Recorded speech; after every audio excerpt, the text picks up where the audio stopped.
Section C में inter कर गए हैं और सेक्शन सी का क्या बात है बताने वाला वो बता दे रहे हैं। सेक्शन सी में टोटल आपका एग्जाम में 5 क्वेश्चन दिया रहेगा। प्रत्येक क्वेश्चन 5 मार्क्स का होगा, लेकिन बनाना आपको कोई 3 ही है। मतलब सेक्शन सी से आपका जो मार्क्स स्कोर होगा वो 15 मार्क्स होगा, अगर आपका तीनों सही है तब। 5 में आपको बनाना 3 है। क्वेश्चन नंबर 15 से चालू है और ये क्वेश्चन किससे है, बनाएंगे कैसे, ये देखिए। ये जो क्वेश्चन है ये है आपका system solution of system of linear equation वाला है। तो इसको बनाना है मैट्रिक्स मेथड से। इसको बनाना है मैट्रिक्स मेथड से यूज करके। ये 3 जो साइमल्टेनियस इक्वेशन दिया गया है इसको आपको सॉल्व करना है। इक्वेशन को सॉल्व करना यानी वेरिएबल का वैल्यू निकालना। वेरिएबल कौन कौन? एक्स वाई जेड, मीन्स आपको एक्स वाई जेड का वैल्यू चाहिए। तो सबसे पहले हम क्या करते हैं, इस दिया हुआ इक्वेशन को मैट्रिक्स मेथड में हम इसको मैट्रिक्स फॉर्म में लिखते हैं। कैसे लिखते हैं? मैट्रिक्स फॉर्म क्या होता है सिस्टम ऑफ लीनियर इक्वेशन का? पहले बनाया जाता है कोफिशिएंट मैट्रिक्स, उसके बाद बनाया जाता है वेरिएबल मैट्रिक्स, इक्वल्स टू बनाया जाता है कांस्टेंट मैट्रिक्स, जो आपको इक्वल टू के राइट साइड में जो कांस्टेंट दिया गया है। यहां पर क्या बनाना है? कोफिशिएंट मैट्रिक्स, जो फर्स्ट कॉलम में x का कोफिशिएंट होगा, सेकेंड कॉलम में y का कोफिशिएंट होगा और थर्ड कॉलम में z का कोफिशिएंट होगा। यहाँ वेरिएबल मैट्रिक्स, क्या क्या वेरिएबल है तो x y z है, कॉलम मैट्रिक्स बनाएंगे। और कांस्टेंट मैट्रिक्स जो आपका कॉलम मैट्रिक्स ही होगा। कॉलम मैट्रिक्स मींस कॉलम 1 होगा, रो कितना होगा उसे मालूम नहीं। तो क्या है कांस्टेंट मैट्रिक्स 16 19 25। तो सबसे पहले इसको लिखते हैं, क्या लिखते हैं? Given system of linear equation is, ऐसे लिखेंगे सॉल्यूशन में। Given system of linear equation is, ये है हमारा। अब हम इसको क्या करेंगे, लिखेंगे the above system of linear equation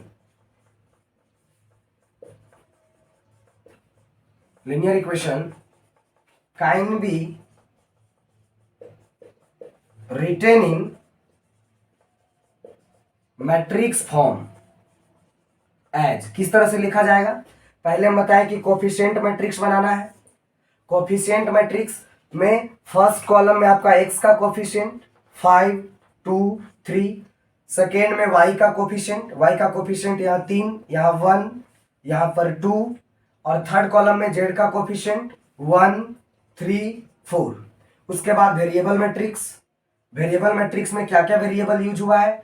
x y z, एक कॉलम मैट्रिक्स बनाना है। उसके बाद आपका कांस्टेंट मैट्रिक्स, कांस्टेंट में कौन कौन है? 16 19 25 है कि नहीं। जहां पर ये कैसा दिख रहा है, ये ऐसा दिख रहा है, इसको ऐसे लिखेंगे that is a, this is capital X equals to capital B। इसको जहां पर कौन कौन क्या है ऐसे लिखना है। वेयर a इक्वल्स टू क्या है, a के जगह क्या है? a के जगह है एक मैट्रिक्स 5 2 3 3 1 2 1 3 4, ये आपका a है। और x हमारा क्या है? x जो वेरिएबल मैट्रिक्स है वो कौन है? x y z। And b हमारा क्या है? b है 16 19 25, ये है। तो अगर ax इक्वल्स टू b है तो दोनों तरफ क्या करते हैं? प्री मल्टीप्लाइंग करते हैं a इनवर्स से। तो हमारे पास यहां से रिजल्ट क्या निकलेगा?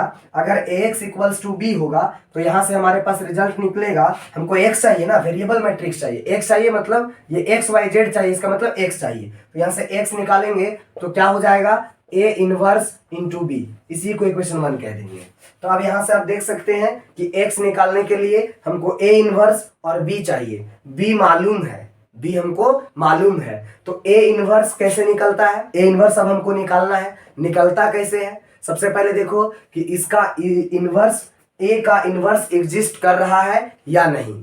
तो उसका एग्जिस्टेंस चेक करने के लिए क्या करते हैं कि a हमारा सिंगुलर मैट्रिक्स है या नॉन सिंगुलर, ये पता करते हैं। अगर मैट्रिक्स नॉन सिंगुलर है तो वो इन्वर्टिबल है, इनवर्स एग्जिस्ट करेगा। अच्छा, कब हम मैट्रिक्स को नॉन सिंगुलर मैट्रिक्स कहते हैं? जब उसका डिटर्मिनेंट 0 नहीं होता है। तो देखते हैं बात किस पर आया, डिटर्मिनेंट पर। तो पहले ए का डिटर्मिनेंट निकालेंगे, तो पहले इसका डिटर्मिनेंट निकालते हैं। यहाँ तक आप लिखते हैं फॉर्म में लिखने के बाद और ये बात जानने के बाद कि x equals to A inverse B होगा। तो अब हम ए इनवर्स निकालेंगे, और ए इनवर्स निकालने के लिए बात आया था डिटर्मिनांट का। तो सबसे पहले हम बात करते हैं डिटर्मिनांट ए का। तो डिटर्मिनांट ए मैट्रिक्स का डिटर्मिनांट ए क्या है? 5 2 3 3 1 2 1 3 4। इसका डिटर्मिनांट हम लोग कैसे निकालते हैं सर? किसी भी रो या कॉलम के अलोंग एक्सपेंड करते हैं। जैसे हम R1 के अलोंग एक्सपेंड करते हैं तो R1 में कितना एलिमेंट है? 3 एलिमेंट है, 5 3 1। तो पहले 5 लिखें और फिर 5 जिस रो जिस कॉलम में है उसको डिलीट करें। उससे पहले सबका अपना अपना पोजिशनल साइन होता है कि यहाँ पर जो होगा उसका प्लस, यहाँ माइनस, यहाँ प्लस। तो 5 पॉजिटिव होगा, पॉजिटिव लिखा। 5 को अब डिलीट किया जाए, first row first column delete कर दिया। जो बचा क्या बचा? 1 2 3 4 बचा, है कि नहीं? इसका डिटर्मिनेंट ले लेते हैं। उसके बाद आया 3, तो 3 का पोजिशनल साइन होता है माइनस, तो -3 हो गया।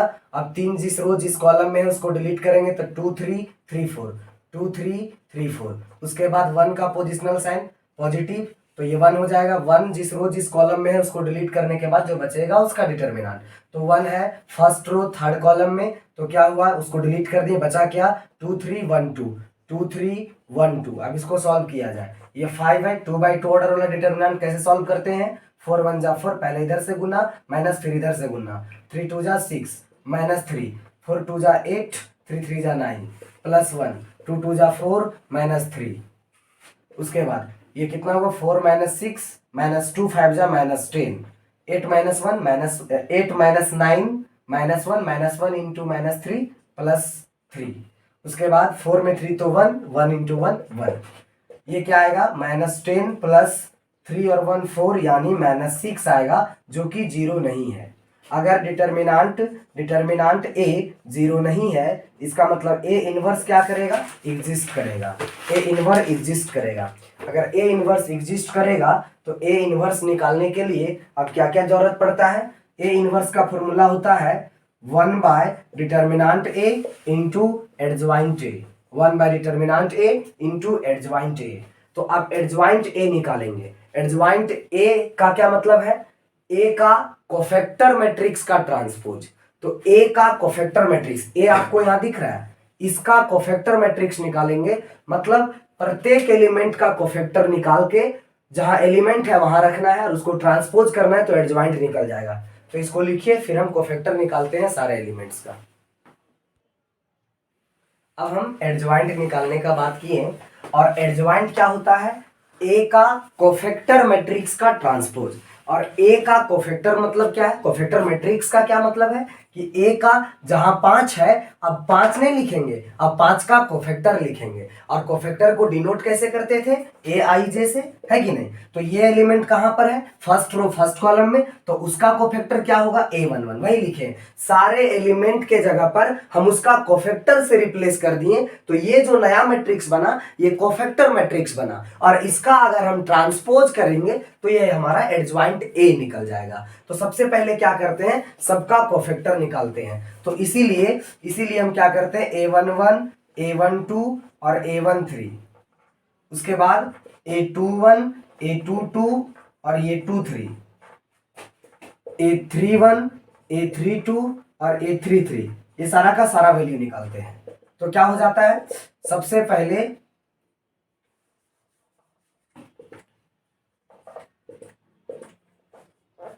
ये भी जान रहे हैं इक्वेशन 1 हमारा x equals to A inverse into B है, इसको भी मिटा दीजिए। डिटर्मिनांट ए का वैल्यू -6 है, इसको भी खत्म कर दीजिए। अब हमारे पास देखिए कैसे सॉल्व करना है। ये 1 1 1 1, अब देखिए क्या होता है? कोफैक्टर में फॉर्मूला जो होता है वो होता है -1 to the power i plus J और माइनर ए आई एम आई जे। ए आई मतलब हाँ, ए आई जे का माइनर मीन्स एम आई जे। तो यहाँ पर क्या हो जाएगा? इसको हम क्या करते हैं, अगर हम ये नहीं भी जानेंगे तो जैसे बोल रहे हैं वो सोचिए। पहले साइन इसमें होता है पॉजिटिव या निगेटिव, तो क्या करना है? उसका लोकेशन जो है फर्स्ट रो फर्स्ट कॉलम उसको ऐड करना है। ऐड करने पर अगर इवन आया है तो साइन आपको पॉजिटिव लेना है, और अगर ओड आता है तो साइन आपको निगेटिव लेना है। तो 1 1 2 इवन आया प्लस का होगा, 1 2 ओड आया 3, इसका मतलब क्या होगा? माइनस का होगा। तो अल्टरनेट प्लस माइनस कर दीजिए, plus minus plus minus plus minus plus minus plus minus plus. Plus वाला में हम नहीं लिखे हैं, माइनस वाला में लिख दिए हैं। तो अब कैसे अब क्या करना है? अब फर्स्ट रो फर्स्ट कॉलम को डिलीट करने के बाद जो बचता है उसका डिटर्मिनेंट लेना है। First row first column delete कर दिया, क्या बचा, ये बचा। इसका डिटर्मिनेंट सॉल्व करेंगे तो 4 1 जा 4 माइनस 2 3 जा 6, तो 4 में 6 माइनस करेंगे तो -2 आएगा। इसका मतलब 5 का कोफैक्टर क्या हुआ, -2। अब हम निकालते हैं A12। A12 means first row second column को डिलीट करना है। First row second column delete किया, जो बचा उसका डिटर्मिनेंट लेना है। तो 4 2 जा 8 माइनस 3 3 जा 9, 8 माइनस 9 मीन्स -1, तो यहाँ -1 हो गया, ओवरऑल हो गया 1। A13 first row third column को डिलीट करना है, जो बचेगा उसका डिटर्मिनेंट लेना है। A13 का यही मतलब है, first row third column delete हो गया, बचा क्या, 2 2 जा 4 3 1 जा 3, 4 में 3 तो 1। उसके बाद सेकेंड रो फर्स्ट कॉलम को डिलीट करना है, ये second row first column delete, बचा क्या, ये 4 3 जा 12 और 2 1 जा 2, तो 4 3 जा 12 माइनस 2, 12 माइनस 2 यानी कि 10, तो -10 आएगा। A22 second row second column को डिलीट करना है, क्या बचा, 5 4 जा 20 एंड 3 1 जा 3, 20 माइनस 3 करना यानी कि 17 आना। उसके बाद क्या है, A23 second row third column delete कर दिया, 5 2 जा 10 3 3 जा 9, 10 में 9 गया तो 1 आया। उसके बाद A31 third row first column delete करना है, थर्ड रो फर्स्ट कॉलम, 3 3 जा 9 1 1 जा 1, 9 माइनस 1 मीन्स 8।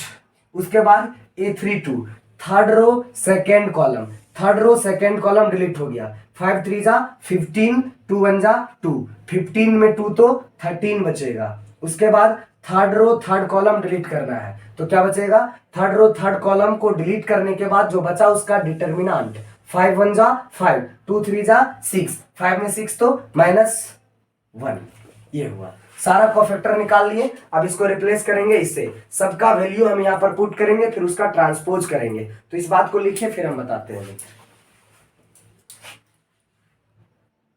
अब सारा वैल्यू को हम स्टार इक्वेशन में पुट कर देते हैं, यहाँ लिख दें फ्रॉम स्टार। तो A11 का क्या वैल्यू है, -2, A12 का क्या वैल्यू है 1, तो यहाँ लिख दिया 1, A13 का क्या वैल्यू है 1, इसमें भी लिख दिया 1, A21 का क्या वैल्यू है -10, यहाँ लिख दिया -10, A22 का 17। तो इसको क्या कीजिएगा, ये पार्टीशन देके लिख लीजिएगा। उसके बाद A23 का क्या वैल्यू है -1, A31 का क्या वैल्यू है 8, A32 का क्या वैल्यू है -13, A33 का क्या वैल्यू है -1। अब इसको क्या करना है, ट्रांसपोज करना है। इसको ट्रांसपोज करेंगे तो क्या होगा, इसको ट्रांसपोज करेंगे तो जो रो है वो कॉलम बन जाएगा, ये फर्स्ट रो फर्स्ट कॉलम बन जाएगा, -2 1 1। उसके बाद -10 17 -1, उसके बाद 8 -13 -1, ये हमारा निकल गया एडजॉइंट। अब निकालना है A इनवर्स, इसीलिए A इनवर्स इक्वल्स टू क्या होगा ना, A इनवर्स इक्वल्स टू, तो A इनवर्स का फॉर्मूला क्या होता है, 1 bye determinant A into adjoint A, यही होता है एडजॉइंट A। तो आपके पास डिटर्मिनेंट A का वैल्यू मालूम है, क्या मालूम है, 1 बाय डिटर्मिनेंट A का वैल्यू -6, उसके बाद एडजॉइंट A जो आया है -2 1 1 -10 17 -1, उसके बाद 8 -30 -1, ये है ना। अब हम चलते फ्रॉम इक्वेशन स्टार 1 से, फ्रॉम 1 से, तो 1 से चलेंगे तो हमको क्या मिलेगा, x मिलेगा, x इक्वल्स टू क्या था, A inverse into B। A inverse का वैल्यू यहाँ पर आपको दिख रहा है -1/6, उसके बाद -2 1 1 -10 17 -1 8 -13 -1, और इंटू में B है, B का वैल्यू क्या था 16 19 25, यही था, देखो B का वैल्यू यही है 16 19 25। अब क्या करना है, इस ये दोनों को मल्टीप्लाई करना है, तो मल्टीप्लाई करेंगे तो क्या होगा, ये मैट्रिक्स 3/3 ऑर्डर का है, ये मैट्रिक्स 3/1 ऑर्डर का है, इसका कॉलम इसका रो बराबर है, प्रोडक्ट एग्जिस्ट करेगा, तो जो रिजल्टेंट मैट्रिक्स होगा वो 3/1 का होगा, 3/1 का। चलिए तो इसको सॉल्व करते हैं, मल्टीप्लाई करते हैं। कैसे करना है, इसका रो इसका कॉलम, तो इसको मल्टीप्लाई करेंगे तो 16 दूनी 32 -32 आएगा। उसके बाद उसके बाद फर्स्ट वाला को फर्स्ट से, बीच वाला को बीच से, लास्ट वाला को लास्ट से। तो 19 दाहिने क्या हो जाएगा, -190। उसके बाद 25 अट्ठे क्या हो जाएगा, 200। लास्ट वाला को लास्ट से किए और सबको क्या करना है, ऐड करना है। उसके बाद सेकेंड कॉलम, सेकेंड रो को फर्स्ट कॉलम से करेंगे। तो 16 बन जा 16, 17 इंटू 19 करना, 17 इंटू 19, बीच वाला को बीच से, 17 इंटू 19, 19 सते 9 7 जा 63, 6 हो गया, 9 1 जा 9 और 9 6 15। उसके बाद 7 1, 7 5 12 के 2, हाथ में 1 1 1 2 और एक 3, 17 इंटू 19 यही होगा 323। तो लिख देते हैं यहाँ पर 323। उसके बाद क्या, उसके बाद बीच वाला को बीच से किए, लास्ट वाला को लास्ट से करेंगे। 25 इंटू 13 करना है। 13 पचे 65, 6 13 दूनी 26 और 4 30 और 2 32, ये 325 आएगा। 325। कौन निगेटिव कौन पॉजिटिव, ये आपका positive plus plus plus plus plus plus minus plus minus, ये निगेटिव। चलिए ठीक है, अब इसको करना है इससे, थर्ड रो को कॉलम से, फर्स्ट कॉलम से। 16 1 जा 16 -19 -25। चलिए इसको लिखिए फिर बताते हैं।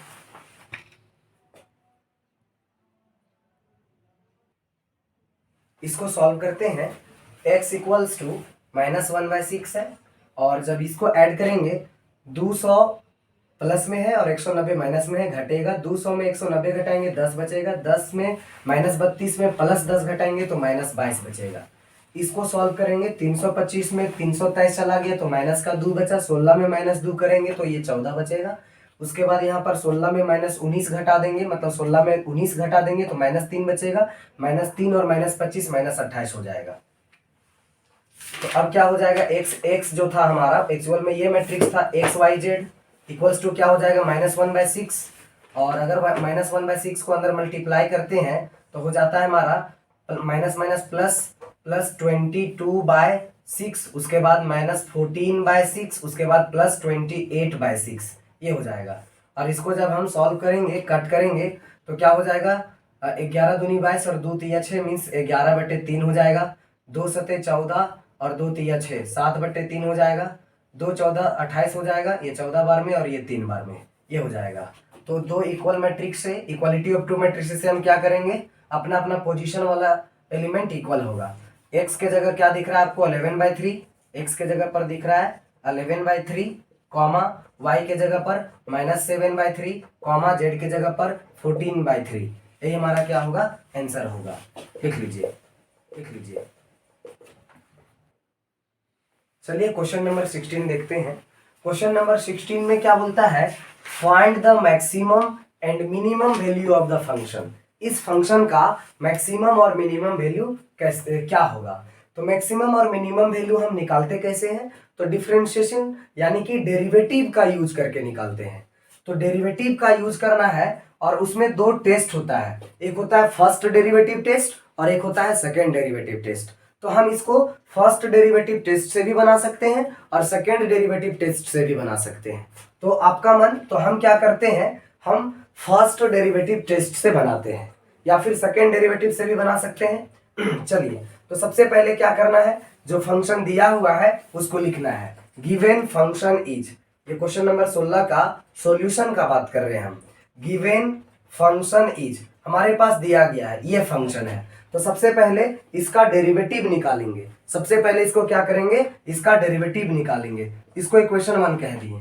Differentiating both side with respect to x, अगर हम दोनों तरफ x के रिस्पेक्ट में डिफरेंशिएट करते हैं तो fx का डेरिवेटिव हो जाएगा f' और इधर हो जाएगा 2x क्यूब, यानी कि इसका हो जाएगा 3 2 जा 6, 3 2 जा 6x स्क्वायर, और ये हो जाएगा 15x स्क्वायर का डेरिवेटिव हो जाएगा -30x और +36x का हो जाएगा 36 और 11 का हो जाएगा 0, वो कांस्टेंट है उसका डेरिवेटिव हो जाएगा 0।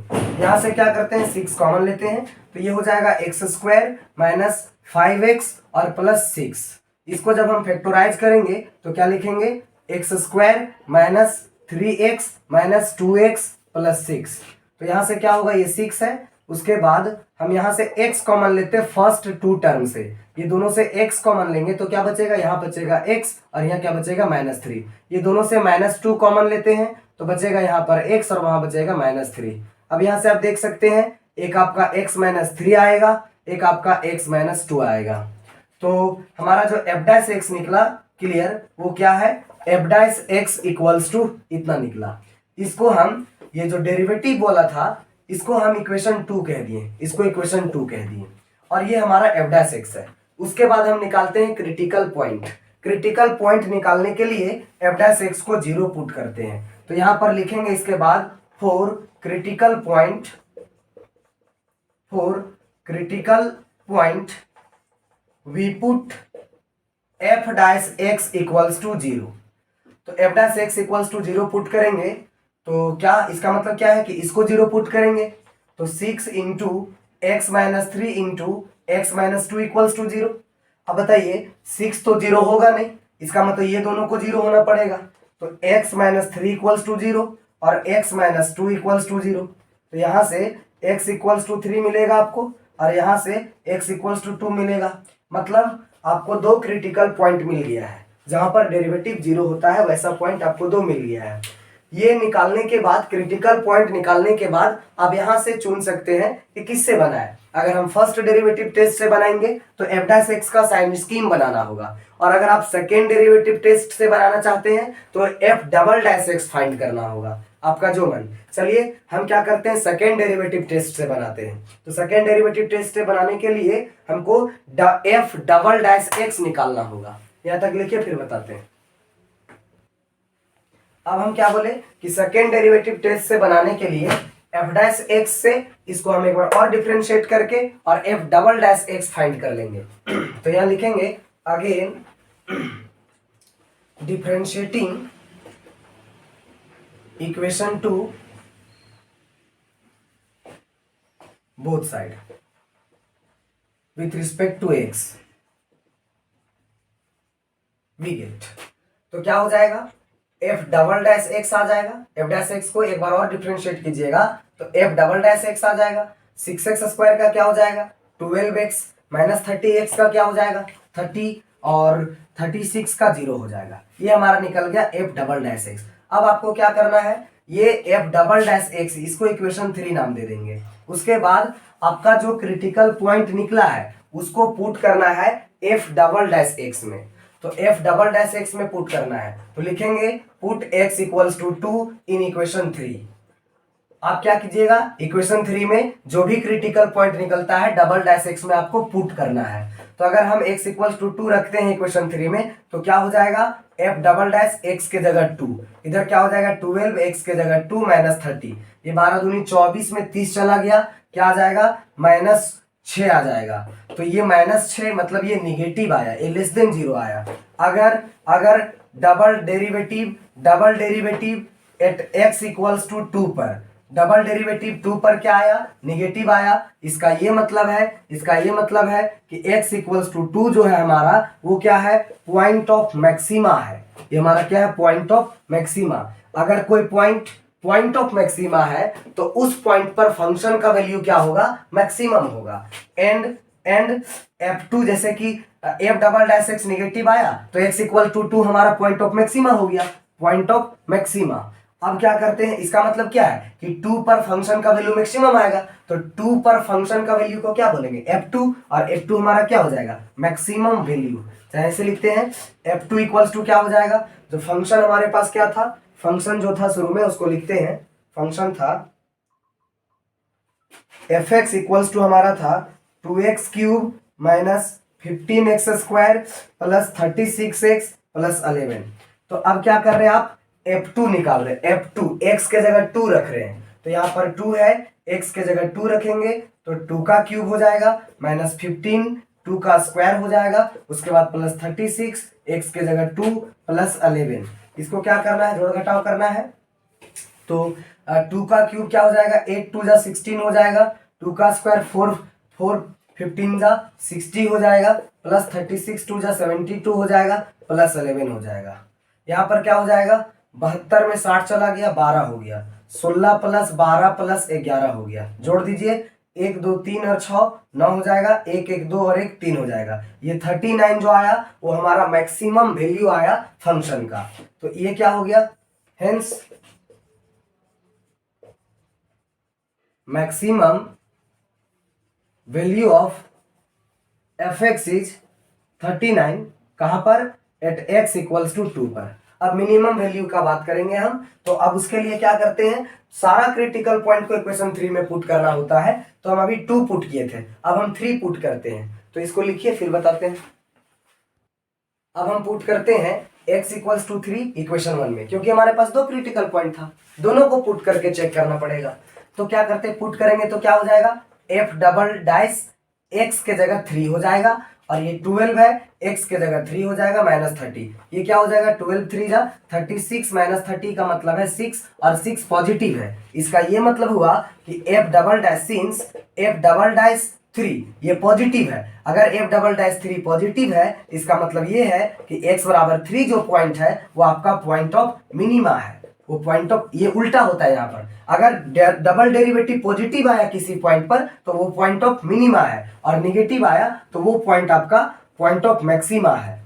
तो ये पता चल गया कि x बराबर 3 जो हमारा है वो क्या है, पॉइंट ऑफ मिनिमा है। इसका मतलब 3 पर फंक्शन का वैल्यू मिनिमम होगा। तो 3 पर फंक्शन का value, and f3 is minimum value, ऐसे भी लिख सकते हैं, f3 इज मिनिमम वैल्यू। और f3 कैसे निकलेगा, f3 निकलेगा इक्वेशन 1 में x के जगह 3 रखने पर। तो f3 जो ये फंक्शन था हमारे पास, फंक्शन क्या था, फंक्शन था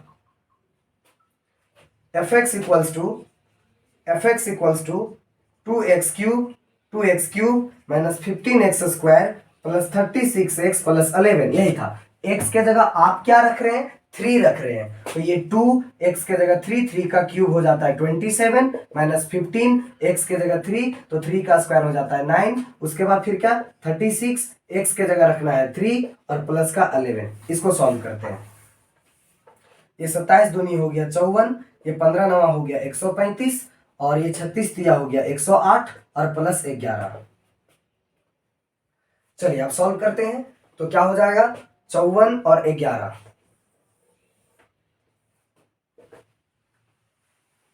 इसको ये तीनों को जोड़ना है और उसमें माइनस करना है 135। 1 और 8 9 और 4 13 का 3, हाथ में 1 1 0 1 और 5 6 6 और 1 7, उसके बाद 1 173 में 135 आपको माइनस करना है।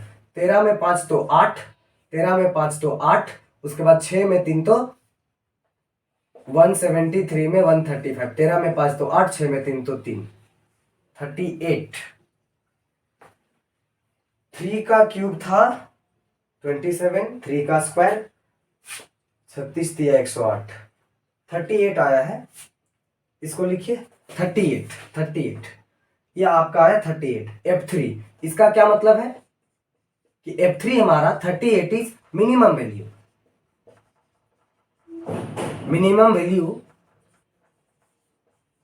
Of function fx at x equals to 3। इसको लिखिए, यही हमारा क्या है, मिनिमम वैल्यू 38 आया 3 पर, और मैक्सिमम वैल्यू 39 आया 2 पर। यही हमको फाइंड करना था साथी। इसको लिखिए।